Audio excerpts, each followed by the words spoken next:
All right, so welcome back to the show. It's time for us to go into the papers to review what the papers are reporting today. I have the Daily Graphic, the Ghanaian Times, the Daily Guide newspaper, the Finder, and the Republic Press here with me. Now, if you look at the Daily Graphic, the front page, it says, YEA to recruit 15,000 community protection assistants. IOCO joins task force to grow mineral royalties. Uphold our third largest city status, Takoradi constituents appeal. And it comes with a photograph of the new market circle, which is under construction, an aerial view of it. Also, media freedom paramount, according to President. Okay, so let's go into it. We will be joined on the line by poster and editor of the Daily Dispatch, Ben Efson, shortly, so we can go into the details of it. Now, the President, Nana Addo Dankwa Akufo-Addo, has stated that media freedom and the safety of journalists are paramount. Now, he explained that journalists had to feel free and safe to go about their work because what they did for the country and the community was extremely important.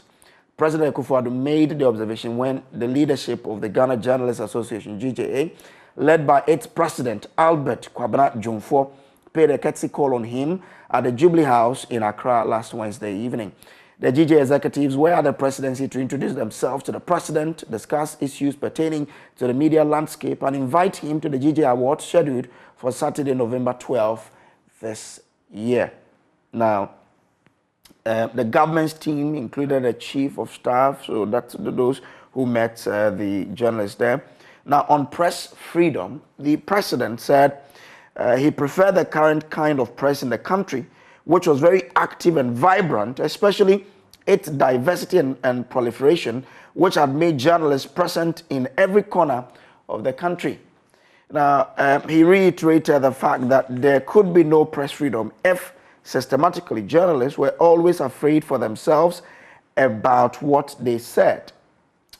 And quote, I don't condone any attacks on any journalist, even those who abuse me, he said, noting that he preferred a noisy and mischievous press to a sycophantic one. Oh, okay. So, I mean that the president enjoys the firing that the media gives him. That's good to know. Now, the president described as unfortunate the fact that in spite of very widespread efforts made by the Criminal Investigations Department of the Ghana Police Service, it had not been able to lay hands on Swale's killers. He said it was worrying because without the findings, it was difficult to ascertain the reasons behind the killing, whether it was because of his work as a journalist or for other reasons.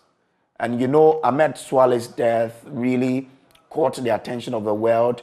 Many journalist associations around the globe have called on the government to do something to help, and they have decried the circumstances surrounding Ahmed Swale's death. It's something that leaves a blot on Ghana's image internationally. And I wonder why the CID, with all their expertise, have still not been able to come to or get to the bottom of this particular matter and to identify who are the killers and what motive was behind that particular heinous crime. But let's see how it goes. The police should probably, because the police cannot tell us that with all the expertise, they have not been able to get to the bottom of it. They have to. Now, the president also opined that the concept of responsible journalism was extremely important for the welfare of the country, and that most people were sensitive to the capacity of the media to generate their own information. He said the media's capacity and position to independently verify the truth or otherwise of what state actors and others had said for the population, not to be denied any informed scrutiny, were crucial. So that's what the president said. I'm staying on this because it borders on the very people who represent your voice. Journalists are voices for the voiceless. Now, regarding the decline in the ratings of the country on the Press Freedom Index, the president wondered why it was like that because he did not know of many countries in Africa with such proliferation of independent media as pertained in Ghana. When the Minister of Information, Kojo Brace, explained that the country's downgrading was because the matrix was more about the welfare of journalists, the president said, and I quote, "If it is about the conditions of journalists, well, I can understand it," end of quote. That was because journalists in Ghana were notoriously not well paid, and that it was the collective responsibility of all to ensure that the challenge was addressed, he said. The president assured the association that he would grace the GJA award. So that's on the press freedom then, what President Nana Addo Dankwa Akufo-Addo said. On the story about YA recruitment, I think this was even one of the stories we dealt with here on the show yesterday. But of course, let me take you to Takoradi, Western Region, the capital of Western Region, Sekedi, Takoradi, and get to hear what the residents in Takoradi constituency are saying. Now, this story was written by Moses Doche Kobla Aklobato. He wrote the story. Now, it boasts of the redevelopment of the famous Takoradi Market Circle and the construction of a 4-tier interchange at the PTC roundabout. Now, what are the people there saying? While some traders are of the view that the link road to the central business district should be given equal attention to ensure free flow of traffic in the area, the concern of fishermen has been that the lack of premixed fuel for fishing. Okay.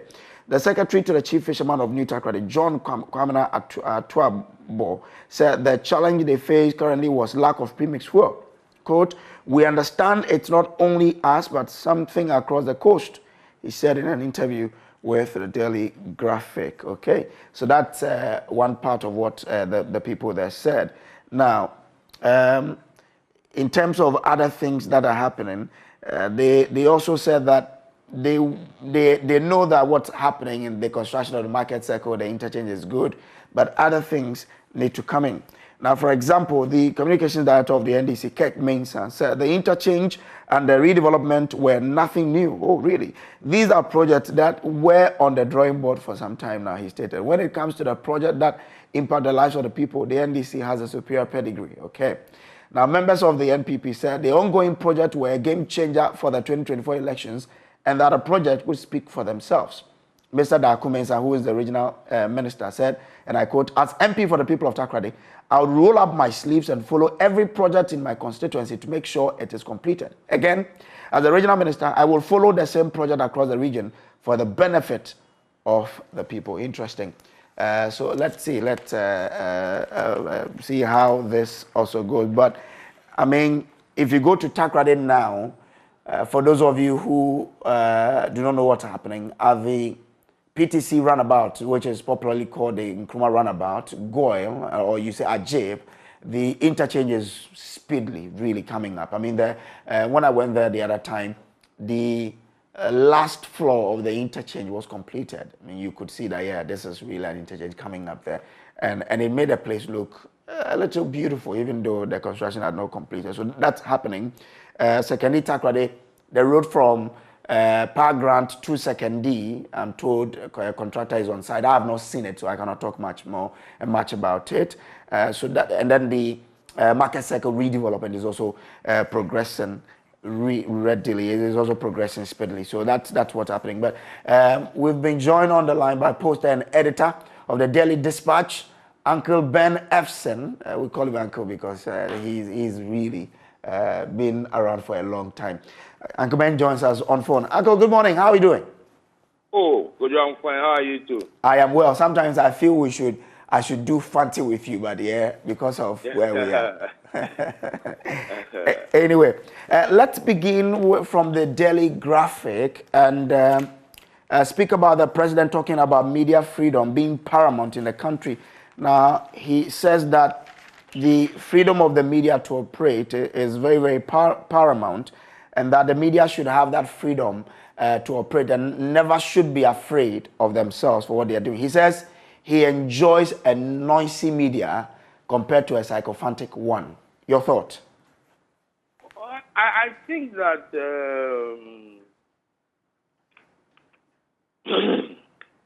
I'm going to watch my words well, and I'll try and be as frank as possible. Politicians are some way. You know,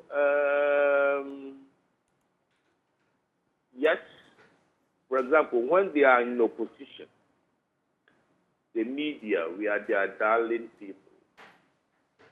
And when they are in power, they see us as like trying to get at them. You understand? So, yes, on the scale of hate or like, they will kind of like us. Because when you are in power, the media is more likely to step on your toes than when you are in opposition. You know, like you said, this is my 48th year. I started when I was 17 years. So I've seen military governments, I've seen the two main parties in and out. Yes, we may have our faults, but I think that the Ghanaian media will have to be proud of themselves. They have to be proud of themselves. So yes, media freedom is found. Obviously, there are deviants, there are people who will go astray, but I think that the Ghanaian media, we've done quite well. Not that you are infallible, but we've done quite well. We've done quite well. But if you look at the current dispensation, where you hear a lot of people say, we are even afraid of what to say, does it really, sync with what the president is saying, that, I'm not perturbed, you can say whatever you want to say because I even enjoy it? Do you think we are in an environment where journalists have that freedom to really do their work without fear?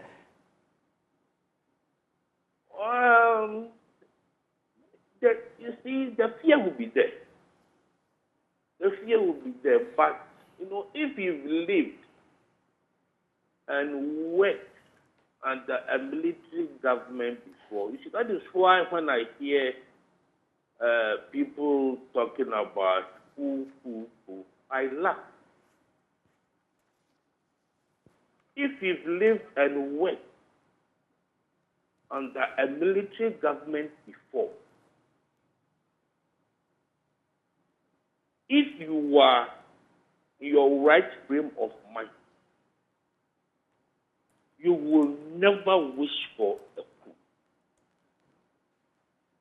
Because I believe that if Party A is in power and that party is doing something you don't like, or leaders in that party are doing something you don't like, join the opposition party and campaign against that party to lose power. But to wish for a coup, you haven't lived in it before. So the option is not a coup. The option is campaign against that party which is doing something you don't like. And you don't open your mouth and say you wish there is a coup. Forget about the party in power. You are talking about people who will be picked up because you've said something that in a media space where there's a constitution from a government, you'll be taken to court. Do you understand? Oh, yeah. I mean, there are times that I believe that I always tell many of my colleagues that we should find time and try and put some of our experiences in a book so that people will be reading it to see that no matter the faults that the media have, working in this space called democracy is the best for a country. I mean, I'm 65. I spent my 30th birthday in 5 months solitary confinement. And I'm not alone. You go back to Christy Pratt, Graham. There's no option. So when I hear people who are supposed to know better wish for a coup, I just think that I'm on air, so I will reserve my word. But I think that if you disagree that, look, this government is clamping down on the media, start campaigning against them. But don't wish for a coup. Oh, interesting. Now, on Ahmed Swale, the president described as unfortunate the fact that in spite of every widespread effort made by the Criminal Investigations Department of the Ghana Police Service, it had not been able to lay hands on Swale's killers. He said it was worrying because without the findings, it was difficult to ascertain the reasons behind the killing, whether it was because of his work as a journalist or for other reasons. In this Ahmed Swale issue, this has been too long a time. What does it tell you as a journalist that all these years the police have not been able to get to the bottom of this particular matter? I think that Ahmed Swale, unfortunate demise is a blot on our media space and attempts to try and find the killers. I believe that it's quite some time, but I have hope that not too far away, we'll be able to find why that gentleman lost his life. Because whoever would have planned it, perhaps would have covered his tracks well. But the main instigator, he hasn't got infinite life. And when that person is sick, or perhaps is not in a position to pay money or silence the perpetrators, something will come up. That is what the hope I have in this Swale case. Because I suspect that perhaps those who did it may not be in the country. They've been sent somewhere. And there must be somebody who should be keeping them where they are. Because I know that the police are doing their best. But when, for example, the perpetrators are not in the country, it makes it more difficult. But I have hope that one day those persons, somebody will slip. Because I know that it's always the block on the media space in this country. All right, let's get into the Ghanaian Times newspaper. Now it says BOG closes down 2 forex bureaus for flouting forex exchange rules. Speaker unhappy with Supreme Court for ruling without consulting House. President to address nation on economic challenges Sunday. Transport fares up by 19%. Public expresses mixed reactions. Now, some members of the public have expressed mixed reactions to the increment in public transport fares and have called for the reduction in the 19% increment announced. The GPRT agreed on that rate at a meeting with President Nana-Addo last Tuesday.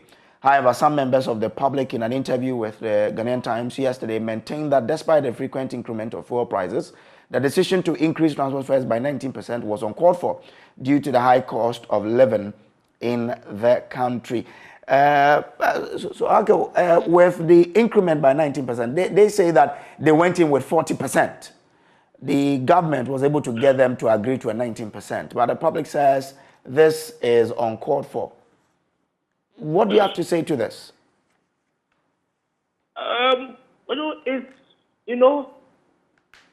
Fuel prices, they go up and down, but at times it goes very high. Now, imagine you're a driver and you do sales of maybe 30 cedis or let's say 50 cedis a day, you have to buy fuel, lubricants, oil, expensive, fuel is gone up. The mechanic that you go, he goes to the market, so he will charge you more. I've always said that our neighbors, Nigeria, they be producing oil far more than us. They produce far more oil. If you go to a party in Nigeria, the souvenir they give you is a gallon of fuel. Hey. Yes. Wow. A gallon of fuel. I mean, when you are going to the party, like if you travel to Lagos, for example, and it's a weekend, and your friend says, "So, Kojo, I'm going to a party, let's go." And he does not tell you, he forgets to tell you that this is what happens. So a friend sent me a video, I was doubting it. When you enter the place, you will see some policemen and so on around a certain place. So the video, you see the Ghanaian and the Nigerian asking their friend why. He said, "Oh, this is where they store gallons of fuel." So the video later on, when you are leaving, then they will just give, so that somebody who is smoking or something does not get nearer. That is how bad it is. So it's a difficult choice of maybe fuel being increased and being available so that people can manage it, or not being, because I can tell you that when fuel is not available, if let's say diesel now is about 70 cedis or 68 cedis, when it's not available, the black marketeers will get access to it and they will sell it 120, 150. People will buy. And the price, transport fares will balloon more than more. So yes, I sympathize with people that the transport fares will mean a dent in their budget. But the other scale, especially when I saw that video, I was doubting it, is when you get to a party in a place like Nigeria, the souvenir they give you is a gallon of fuel. So it's a very uncomfortable situation that I'm sure, yes, the public, they are right to complain. And I think that if you look at it, I mean, if you go to, there's another video a friend's wife shot and showed it to my friend. My friend sent it to me. They usually send it to me so that if I can do a story out of it or something like that. If you go to the market today and you are asking for a price, let's say a gallon of oil has been the most increased, about 800%. And you tell the person to reduce it for you. You go 20 minutes, by the time you come, the price has gone up. That is how the situation is now. So we are in difficult times, and I think that while people are complaining, they must also think that if there's a clampdown, the castles are grounded, they'll have to walk to work, or black marketeers will get the fuel. That is the situation I see now. If government says I'm working on it, I'm doing something to ensure that the economy gets back to normal for the conditions to be normalized. What's your faith level in the interventions that government is putting in to ensure that the economy has been bettered in a way? You know, the FPP government is a bit lucky at the occurrence at this time. Because if this time was 2023,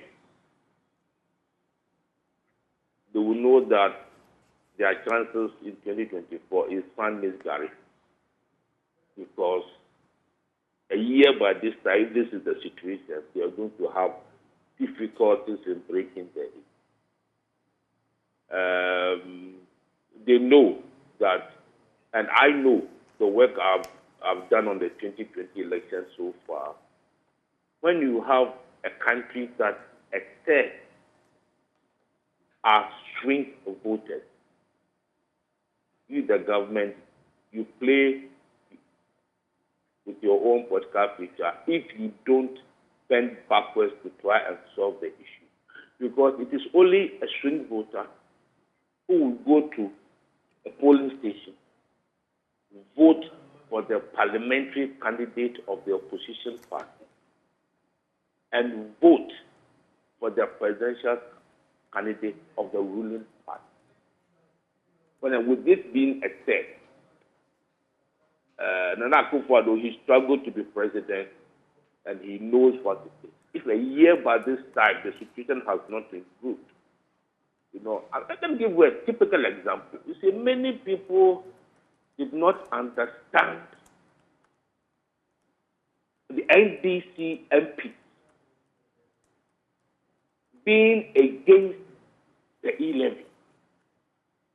Many people say, but NDC, what is wrong with them? If the thing is so bad, why don't they let the NPP government pass it so that people are popular and they take political advantage? The NDC MPs were smart. I understood them where they were coming from. That if they make so much noise and the E-levy becomes unpopular and the E-levy target is not hit at, the government will go to the IMF. Yeah. And they succeeded. The going to the IMF has some psychological downturn that it is bad. The government's political future will change if the IMF, by the first 2 months of next year or by the end of this year, the IMF negotiations go well. And a year by this time, things have improved a bit better. 2024 would be very interesting because the NDC, they are going to have their share of instability. Even one, especially the chairmanship race, is likely to divide the party. And, for example, the demand by people in the Volta region that John Mahama must take his running mate from the region, because over the last 3 elections, the NDC's vote in the Volta region has dropped by 6.6%. So next year is going to be interesting, getting towards 2024. Interesting. Because good you went there, because I was going to ask you, since you have a lot of knowledge in that area, how this will impact on the chances of the government, but you've explained so well. Now, the speaker is unhappy about the ruling by the Supreme Court about cannabis. Now, he is saying that they brought a law giving permission for people to cultivate cannabis in Ghana. But the Supreme Court says it has struck out that law that sought to legalize cannabis cultivation in Ghana. But the speaker says that was done without, the consultation of the House, because they were party to that suit, but they were never heard. Is that well? Somebody will say that by the tenet of law, you needed to have heard everybody. But in this case, could we say that indeed the speaker is right and the Supreme Court is wrong? These arms work independently to the good of the country. And I believe that it was a blip, because if the court knew that Parliament had passed a law giving a space for the cultivation of cannabis, and somebody had gone to court, I'm sure there must have been some misrepresentation that our justices were not in the know, because I'm sure that they would have made Parliament a pact. And if Parliament knew, I'm sure they would have joined in the suit, because the person who went to court to try and get that declaration, obviously there is a lobby within the country that have been able to lobby their MPs and so on to see. And I believe that the parliament will have to try and liaise the judiciary and see if maybe the decision was by 5. Once parliament has passed that law, I believe that perhaps parliament will have to appeal and maybe get 9 justices to try and review that ruling. If it was not 5-0, I think that parliament may need to appeal, trying to enforce its independence. Okay. All right, then. Let's see how that travels. Let's move to the Daily Guide newspaper. NDC MP split over General Mosquito. You alluded to this earlier, that it is likely to split the party. Here we have it. NDC MP split over General Mosquito.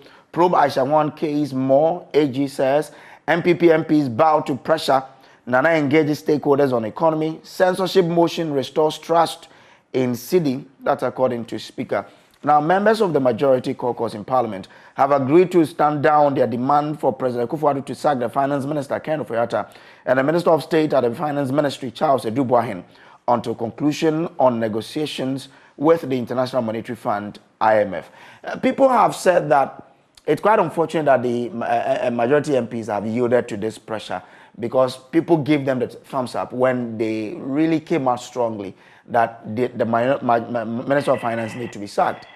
The president says, well, let him conclude the negotiations with the IMF and present the budget.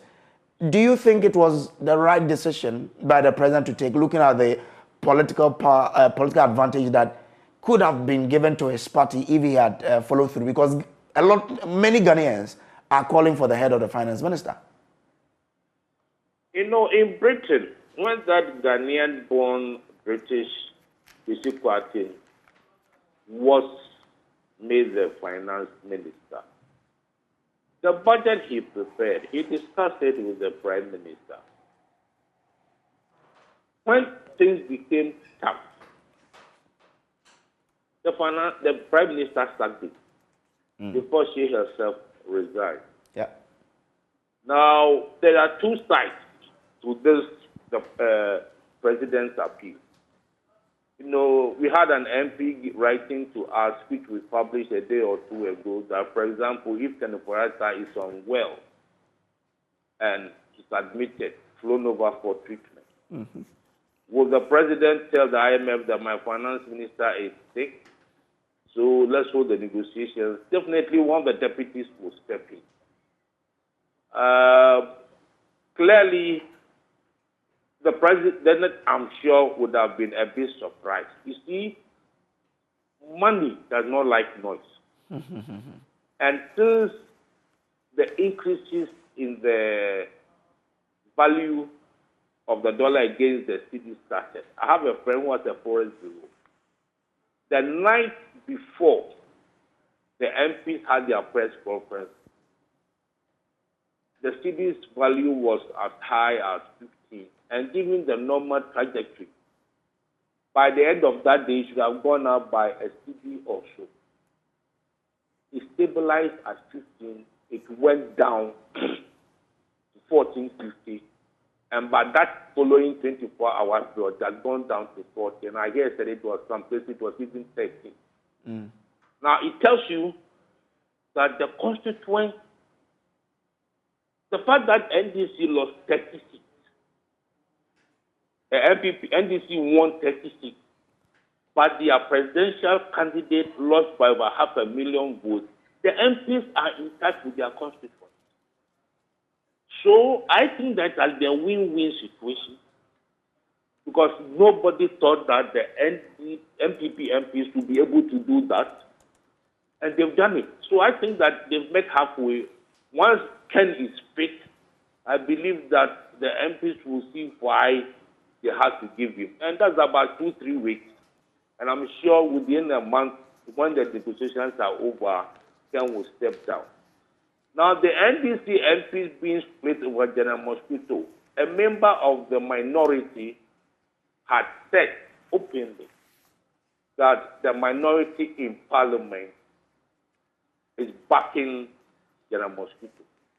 And the statement signed by Haruna Idris said that it was not true and that MP had apologized to the minority caucus.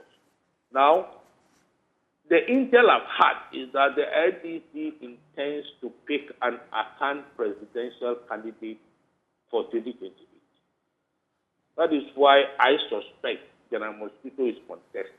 Okay. And from the media missiles so far from these two, perhaps the third candidate, Nyama Asite, could exploit the pending acrimony. That look, if you give to one of them, supporters, because both of them have influence and roots at the party grassroots. So the NDC, like I said, is also facing the possibility, apart from the possible split in loyalties down to the grassroots between these two leading members. Mahama also will have his hands full how to satisfy the demand of their World Bank that they want the running mate. To all intents so far, it looks like Mahama will keep his 2020 running mate, Professor Nana. But how Mahama deals with the pressure from Volta region, these two things could be interesting towards 2024. Interesting. Let's conclude with your own paper, the Daily Dispatch. MPP MP challenges speaker's ruling on Dom Kwabenya's seat at the Supreme Court. 100,000 teenagers give birth in Ghana annually. That's according to the NPC. I prefer a noisy and mischievous press to a sycophantic one, President Akufo-Addo says. It is not true the minority caucus is supporting Asiedun Ketia Haruna Idris. That's what you just said. But quite interesting is the 100,000 teenagers giving birth in Ghana annually. That's huge. How can we tackle this, really? My brother, it boils down to poverty. If you look at, for example, statistics, the population council, I think that over the last 3-4 years, statistics, those in central region have done well in trying to at times give the occupations of those who put the teenage girls in the family way. And it's interesting.